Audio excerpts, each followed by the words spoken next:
Thank you for giving me this opportunity to talk to all of you. So, like Wanda said, I'm Carly Tyler. I'm with the Kansas Department of Agriculture, Division of Food Safety and Lodging and Produce Safety Program. So within our program, we deal with produce, we deal with retail food, processing, and even hotels. So if you have a mixed type facility, for example, you grow produce and you also have a storefront on your farm, our department is the one that handles all those licenses and inspections and that kind of thing. Now, for produce farms, licenses are not required unless you modify the product beyond the harvest cut or have a storefront, that kind of thing. While we don't require licensing, you may be subject to inspection depending on your farm size. And the baseline is $25,000 in produce sales per year, and it's over a 3-year rolling average, and it's adjusted for inflation. So if your produce sales are above that $25,000 rolling average, then you're going to be covered under the produce safety rule in some way. Now, if you sell over $500,000 on that rolling average adjusted for inflation, then you're fully covered by the produce safety rule. Unless, well, yeah, we'll just say that. Now, in between that $25,000 and that $500,000, depending on who you sell your products to and a few other factors, you may be what's called qualified exempt. And that can be tricky to figure out. So I really recommend that you get in contact with Cal or Patrick, if you're on the Missouri side, and they can help you walk through qualified exemption and what that means for your specific farm. Now, K-State Research and Extension, their produce safety site, has some really great tools to help you figure that out. And I do also want to say that if you are required, well, I guess what I want to say, we were talking about gaps earlier, and I'd like to highlight that there is a difference between Gaap and Fisma. Fisma stands for Food Safety Modernization Act. And Fisma has 2 branches. One is for processing and one is for produce safety. So GAPS is elective. It's something that you choose to do for your farm. A lot of times it might not feel elective because you need GAP certification to reach your markets, but it is elective. And it's not associated with any government agency. It's an independent auditing process. Now, Fisma, the produce safety rule, if you're covered, it's not optional. And if you need to be inspected, it's not a choice that you have. It's just something that's covered under the law. Now, just about everybody in Kansas anyway is going to be qualified exempt if they are above that $25,000. And like I said, please talk through that with myself, one of our inspectors, or with somebody at Research and Extension to help you figure out what that means for you specifically. So what a GAP audit covers and what a Fisma inspection covers, there are a lot of similarities, but there are also some differences. I'm reading off of I'm referring to a great resource that's also on the K-State Research and Extension website. And I'll show you here. Can you see it? Oh, probably not with my background thing. But it's called GAP Certification / Fisma Produce Safety Rule Comparison. So if that's something that you're interested in, if you are GAP certified, and you want to know what to expect on a produce safety rule inspection from the Kansas Department of Agriculture in comparison to GAP, this is a great resource to check out. Another important thing that I'd like to highlight is how important traceability is. There's a great app on the website. It's only available with Android right now, but hopefully there will be a way to figure out how to get it available on Apple devices. But it's a fantastic app that helps you do some basic traceability on your product. And this is so important. And I don't think traceability is more important for big growers than it is for small growers. I think it's important for everyone. And what traceability does is if there is, let's say, a foodborne illness outbreak or even just one ill person, it makes the investigation much easier to figure out the type of food and the origin of the food that caused the illness. It also helps eliminate your farm and your product from the implicated illness. So it's not a way to track you down. It's more of a way to eliminate you as a source of the issue. And I want to use an example of, I'm sure you've all heard about the Romaine lettuce in the Salinas Valley outbreak that happened last year. Well, because the traceability of the product wasn't very clear, the FDA needed to send out a message to not eat romaine lettuce from this entire region. It's a huge region. Now, if the traceability had been very clear at the beginning, then instead of all these farmers having to destroy their product and lose so much money, then we could have narrowed it down to one farm, one field, one harvest day, and saved everybody else in that area's crop. So traceability is so, so, so important. And with that, I guess I don't know, does anybody have any questions for me? And if you don't feel comfortable bringing it up on today's presentation, I'll put my email in the chat and you can email me. And I'll be happy to help you out there that way.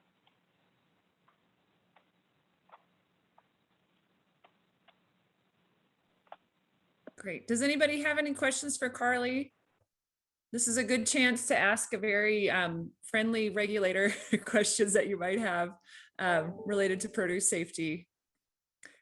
And yeah, and I can speak for both the Kansas and Missouri side. You know, they're really, I'll say that they're, you know, the regulators are really trying to just help growers to produce a safe product. And we really appreciate both the Kansas Department of Ag and the Missouri Department of Ag's financial support of our produce safety outreach efforts, as well as just, you know, partnering with them has been great because, you know, they really are interested in helping farmers to be able to produce more products safely. So I think that's really the goal that we all have, is to make sure that we're doing things as safe as possible. So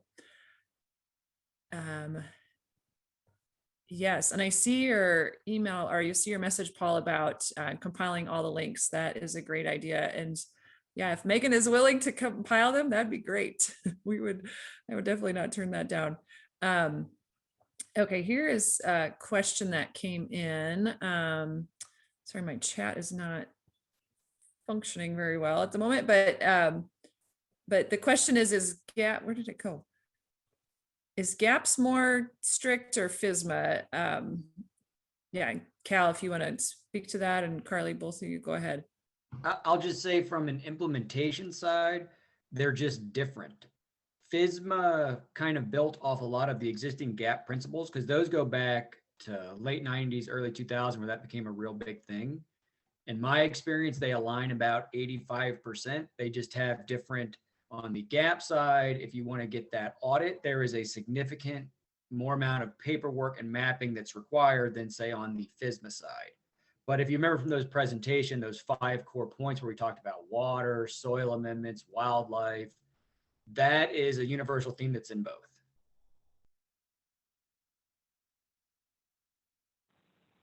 I will say from a Fisma standpoint, I'm not nearly as familiar with Gaap as Cal is, but from a Kansas Department of Agriculture, FDA, Fisma standpoint, I can say that we are really, really education focused, and we want to help you be in compliance with this.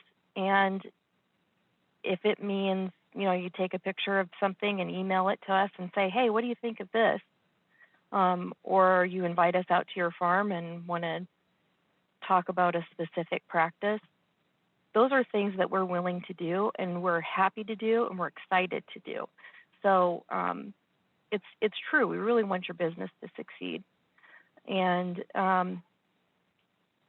for your business to be in compliance with the rules and regulations that you need to be in compliance with.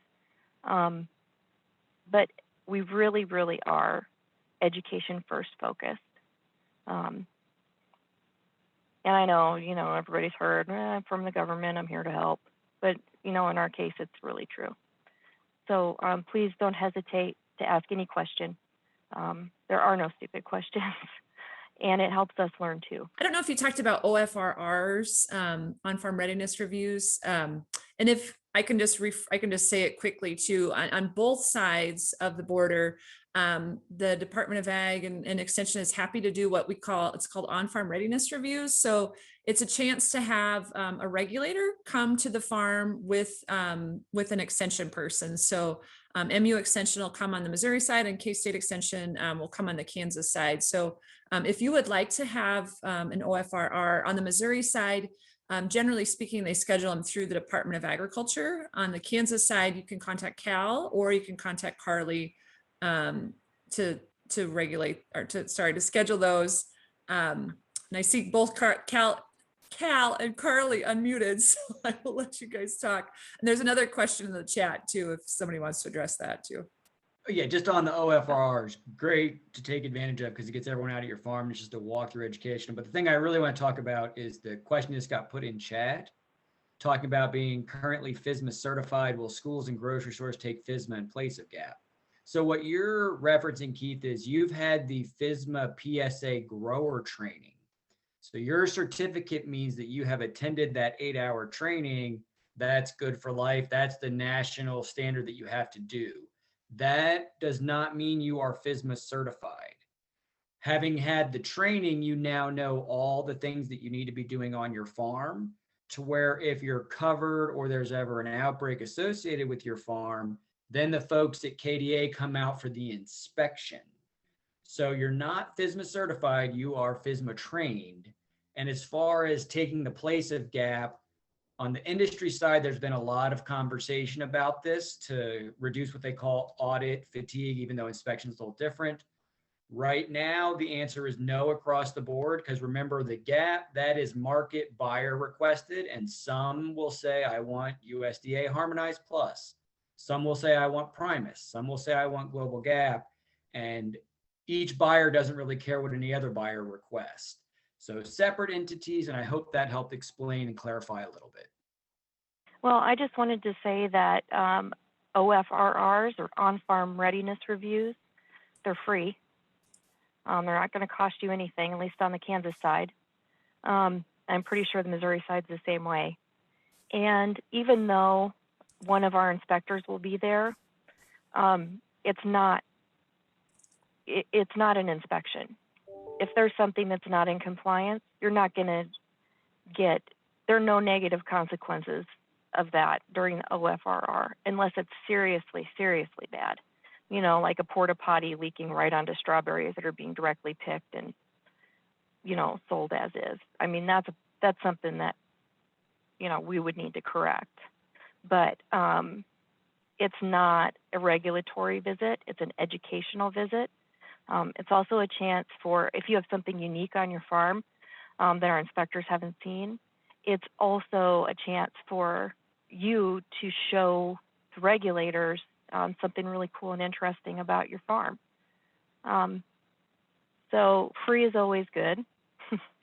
And I think a lot of you could get a lot out of it. And I think our inspectors could get a lot out of it too, learning from you guys. I come from a farm family, and I know farmers are very creative and innovative. So there's always new things that we can learn from y'all. Ditto what Carly and Cal said. And that part of the reason why we did that fact sheet that Carly mentioned earlier, and I put in the chat, the comparing GAAPs and Fisma, the language is really confusing. You know, what's certified and what's not, what's an inspection, what's an audit, you know, the language is confusing. So, so that is why we try to provide as much information as we can to help understand all the different terms that might be used. Because yeah, there's lots of different ones that can be really confusing. So, so yeah, you know, when you attend the training, then that's great. But yeah, Fisma doesn't have a certification process. It's GAAPs has a certification process. So it's confusing because you can get GAAP certified, but you can't actually get Fisma certified. So it's, you get a Fisma inspection and you can pass the inspection or not. So yeah, that's why we have that fact sheet.